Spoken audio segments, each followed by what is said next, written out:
Love this podcast? Support this show through the Acast supporter feature. It's up to you how much you give, and there's no regular commitment. Just hit the link in the show description to support now. Hello everyone, I'm Kennedy. And I'm Vasilis. We run Changemakers Z, a student-run initiative that aims to empower, educate, and connect Gen Zers interested in entrepreneurship. We interview teenagers with impactful projects and create resources to help you change the world. If they can do it, so can you. On this podcast, we discuss the logistics of creating different types of projects with Gen Zers who have already done it. We will leave our social media and website information in the description.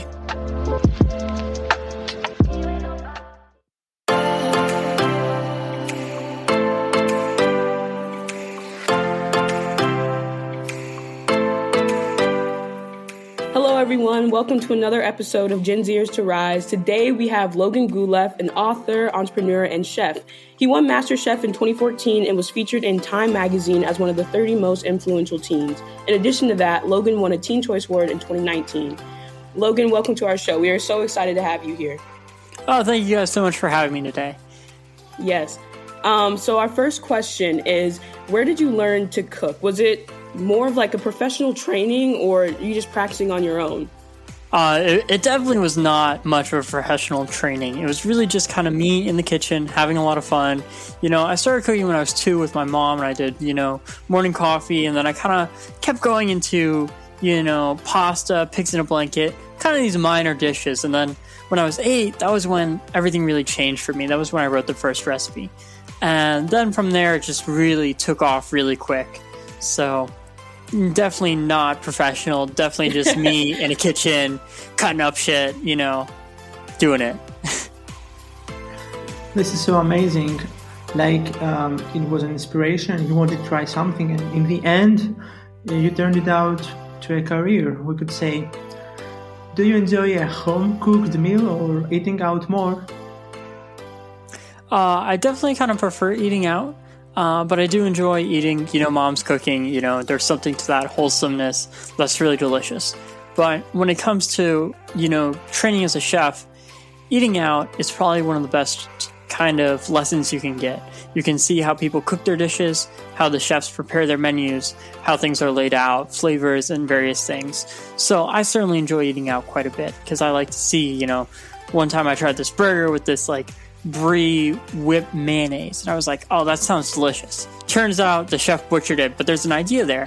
And that's one of the things is, you just kind of steal little things from little chefs, and you think, oh, well, I tried this dish and I like this element and I like that element, so I can stitch them all together into this new thing.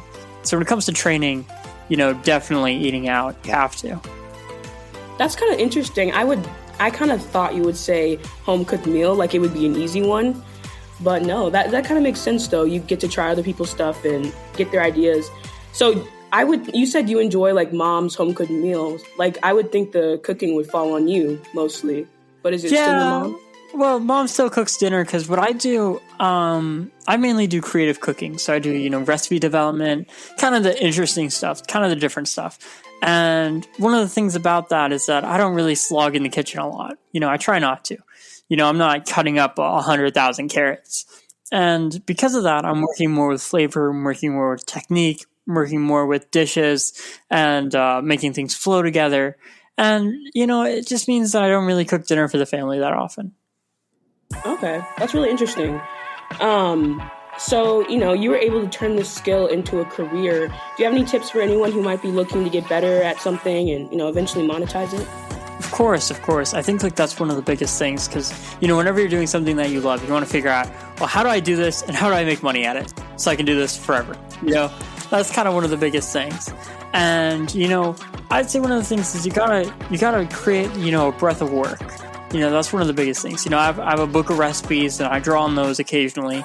And so you have to have a breadth of work in order to really kind of get there. So if you're a music person and you're composing things and you're making beats or singing songs, you have to kind of create a breadth of work in order to kind of show off and monetize it. So if you sing, maybe you sing a country song, maybe you sing a couple rock covers, maybe you sing a little bit of this, a little bit of that. Or if you're making beats, have, 20 or 30 beats in the backlog that you can say, well, I did this one for this guy at this time, or I did this one because I really like this sample, and then I kind of stitched this together. So if I take parts of this, I can use it here. And that's definitely kind of a big deal whenever you're, being a creative person and doing work, is, drawing on yourself as inspiration, as like, well, I did this video for YouTube and it went really well, so how can I do something similar, kind of the same, kind of different, kind of using that, piggybacking off of yourself and off of your own momentum. Because, once you get started creating, it's a lot easier to keep creating than to restart creating. This is awesome. You mentioned that when you're trying a new recipe, you're trying to learn new techniques or to become better in your existing techniques. But for those who don't know, what is a technique? All right, so a technique for me is kind of a one-contained skill, and it's one very particular skill. So that would be like pan searing. That is a technique, and usually it's a method of cooking. So pan searing, dice, rough chop, those kind of techniques require a little bit different skills from you each time you do them. So like, sous vide or fermenting, those are techniques, or confit, roasting, grilling, those kind of things are all different techniques. And also using your tools, like using the food processor properly, using, the blender properly, those are also techniques that you might think are easy, but until you practice them and until you start working with them, you realize like, oh man, I actually am not a very good blender. I might put the stuff in, but then it jams, and then it doesn't have enough liquid, and then it turns into this goop, and like, oh my God, I can't use the blender right. So there's a lot more that goes into things once you dig a little bit deeper under the surface. That's kind of a big thing about learning techniques. And, some of them, help you with others, definitely working on the stove helps you with grilling a little bit. And, working with knives helps you with working with more knives, and like, breaking down whole fish, breaking down whole pieces of meat. Those are really big techniques that are very hard to master, very hard to get into, and very hard to practice.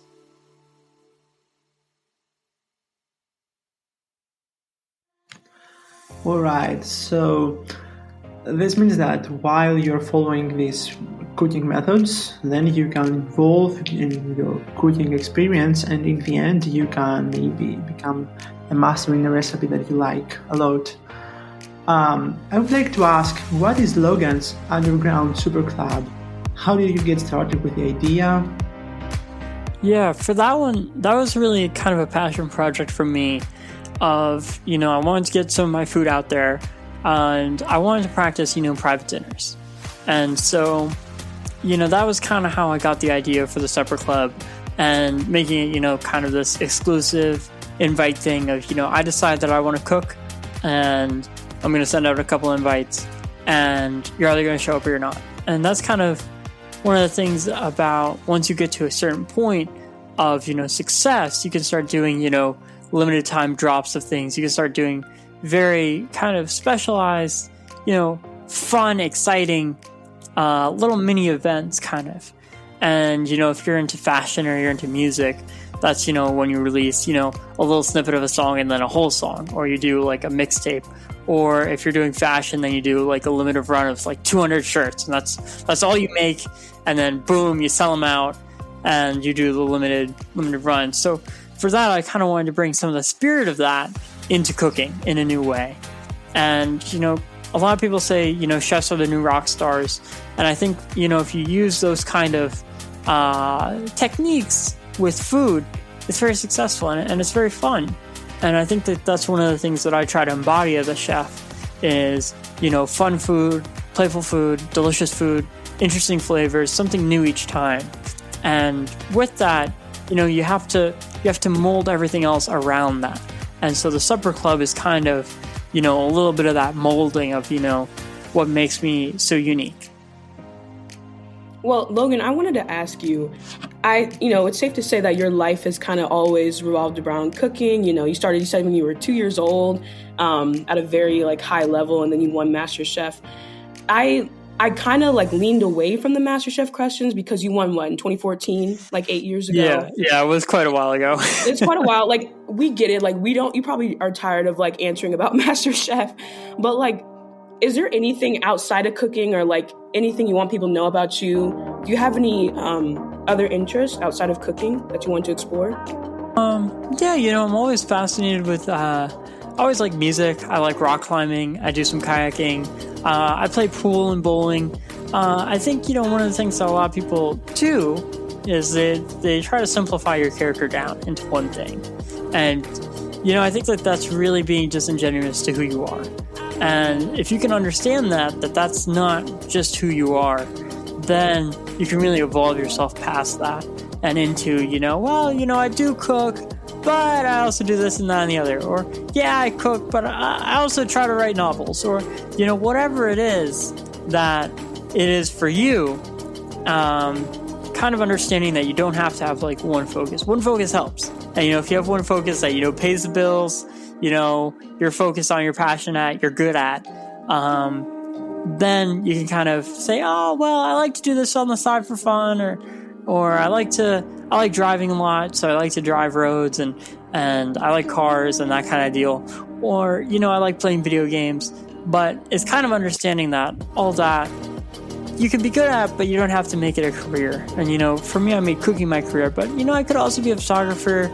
I could try to be a writer, I could try to be a musician, although I'd probably be pretty bad at it. I mean, I'm not the best, gonna be honest. I don't have the dedication, but I always think it's fascinating. And I don't think I could be a painter, so. Well, it's good to you. Yeah, I just wanted to like ask you that because it's like, I don't feel like anyone's, giving you the opportunity to really be like, for sure. Not all you do is cook, Yeah, I mean, a lot of people think I'm just a kitchen robot that's, just 24/7, I'm like, I've got the VR glasses on and I'm just watching, episodes of Guy Fieri on rerun just endlessly. You unplugged me, I'm like, oh yeah, duck à l'orange, So I think like that's one of the things that, you have to realize about yourself and about, whoever you look up to is, they probably have something on the side that they like to do and that they're probably pretty good at, You just have to have a couple of talents that you have and then turn one of those into something more. Not all of them. Don't turn all of them. No. Don't do that. That's bad. Do not become professional in everything that you're good at. Is it too late for me to become an Olympic swimmer? I flop like a fish in water. I'm a terrible swimmer. I suck at it. I know it. And I don't even try. It's just like the spelling bee. I knew I couldn't do it. I accepted it. That's another big thing is, accepting what you can do, what you can't do, what you're good at, what you're not good at. I accept that I'm not a good swimmer. I accept that I can't spell to save my life. I accept that. But I also understand that, I'm a really good photographer. I'm a really good chef. I'm a pretty good video game player. And I'm a pretty good driver. And, just kind of accepting what you're good at and understanding it and what you're passionate about. And then, letting go of what you're not good at. Sometimes they say, well, just keep practicing, just be diligent, just keep hitting it, perseverance. After some point, you got to realize this ain't going to work. This ain't for me, So I think that's a big thing that a lot of people don't understand is, they might try to be a YouTuber or they might try to be a singer. They might, just pour their soul into one thing. And then, you just look at them and you're like, man, you're just not that good at it, but you should really be doing something else. You shouldn't be an actor. You should be, a dancer or something else. And understanding, your talents and always playing to your strengths is a big thing. Yeah, I think that's the key, what you just said, playing to your strengths. Yeah. Also, you mentioned that chefs are rock stars, and I would say that chefs are also artists. In 2019, you did a TED Talk about the art of food by taking us into your mind and showing us how you created this. I love how you used the painting to emphasize the cooking. It's truly an art form, even if you're not a painter. And it is so clear that you are knowledgeable about food, and it's amazing, much thought and gone into a dish. How was the experience? How did you come with your topic? Well, for the TED Talk, or the TEDx Talk, the thing about it was I really wanted to figure out, what was something that only I could share, and what was something that I knew that was unique, that was special to me, and I figured, the art of flavor is really one of the things that sets apart my cooking, because I think about flavor and I think about it in such a unique way. I always try to, layer it, blend it, and also with texture and technique too. And so it's a weaving of, spicy, salty, sweet, savory, all of that into, one kind of thing. And then you add in the textures, you add in the crunchy, you add in, all of that into it. And that's kind of how you get a dish. And so I found the best way to really explain that was through the painting and through each step, and to how a dish changes from the beginning to the end. And I would say the painting isn't very pretty. Like, it's kind of weird looking. It looks weird. I'm going to be honest. It looks weird. But it's really how I think about it. Sometimes some elements create negative space. Some elements provide, boldness. That's one of the things about seasoning. Seasoning really makes everything pop.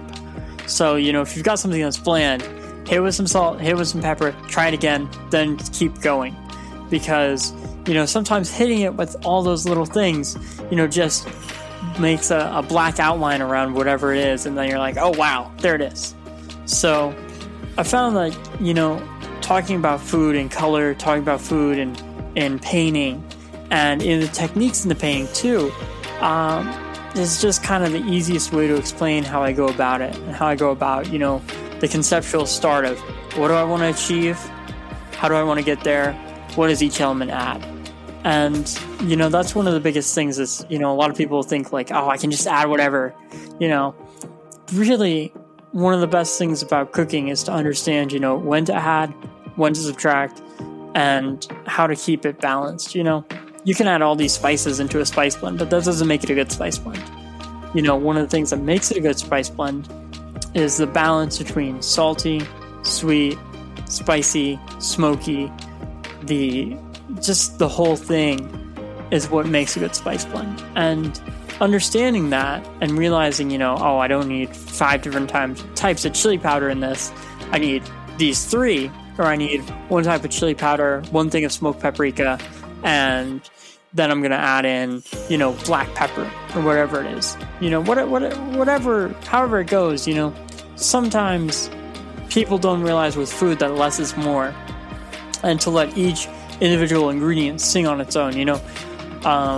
It's one of the biggest things about ingredient quality is, if you have poor ingredient quality, you try to cover it up. That's why, tacos are spicy.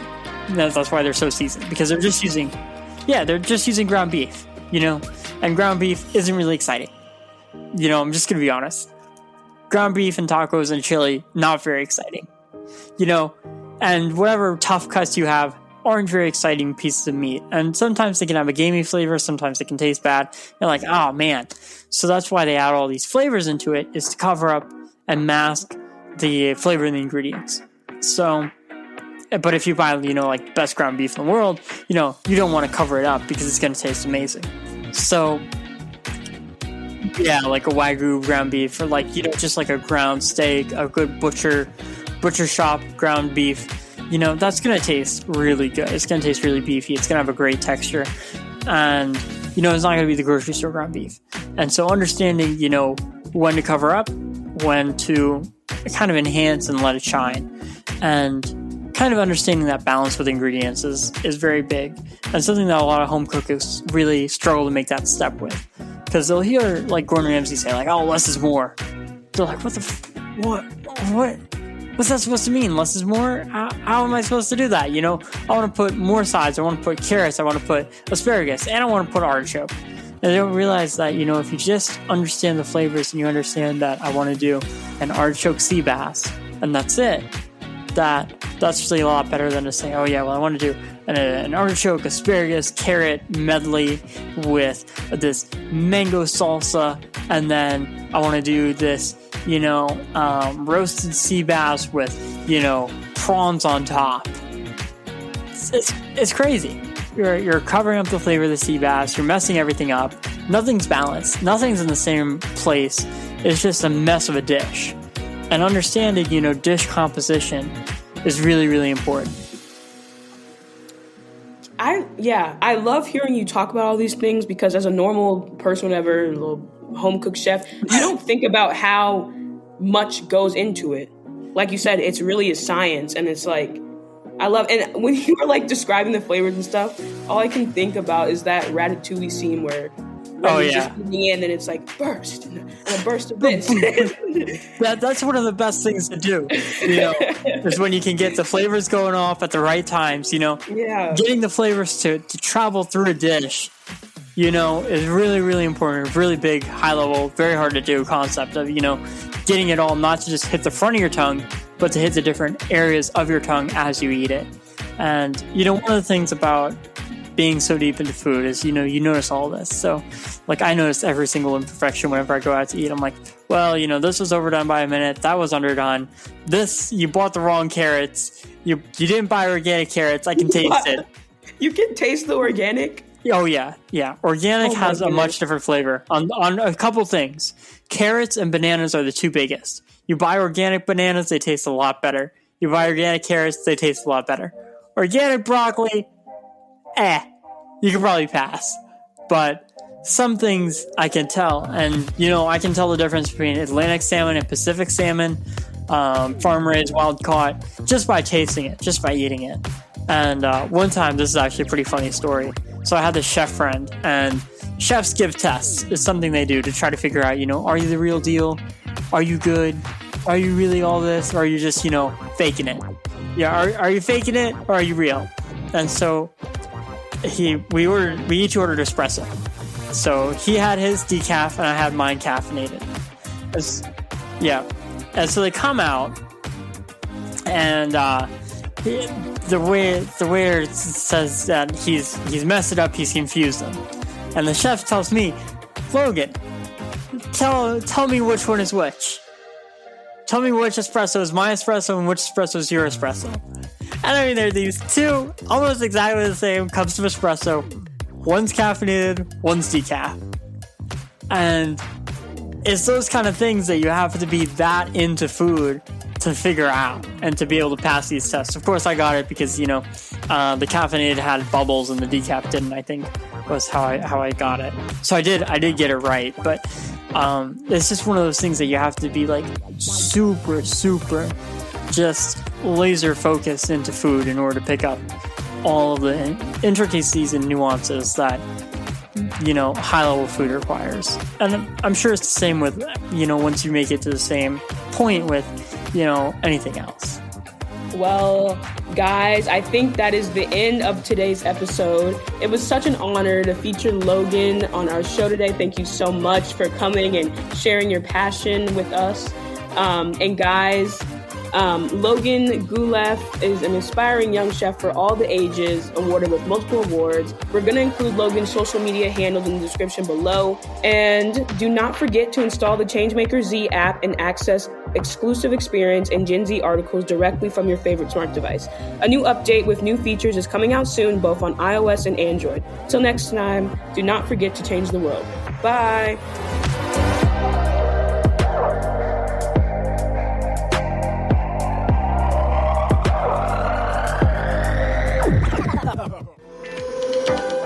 Thank you guys for listening. We hope you enjoyed our conversation. We had such a great time. Make sure to leave us a review. If you want more Changemakers content, you can follow us on Instagram at Gen Zers to Rise and on Facebook at Changemaker Z.